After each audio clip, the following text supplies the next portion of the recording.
La France serait-elle en secret le berceau de ce qui doit naître?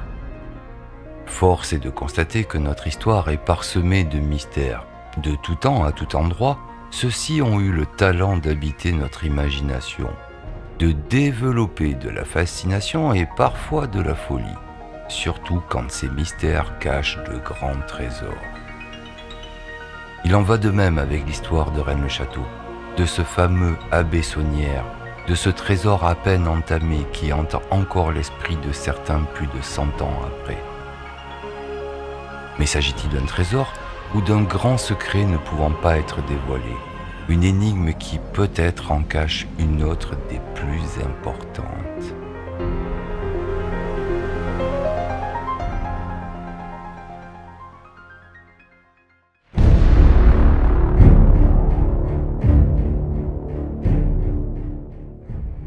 Il convient de dire en préambule qu'ici nous allons aborder par le symbole les deux voies de la connaissance dans la matière et de ses possibles inversions. Un message ici en cachera un autre que seul le temps nous permettra de voir plus clairement.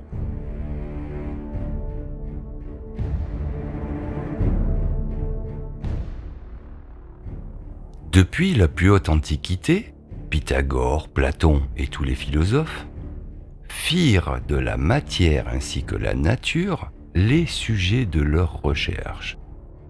Ils nous ont dévoilé ainsi au travers de leurs études que derrière les constructions naturelles, la magie géométrique structure tout l'univers.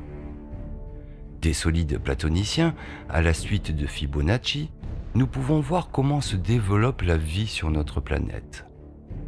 Le minéral, l'animal et le végétal sont dépendants de ce champ de forme. Tous les praticiens d'art doivent donc conséquemment reproduire les mêmes connaissances. C'est ce qui différencie l'art de son altération contemporaine.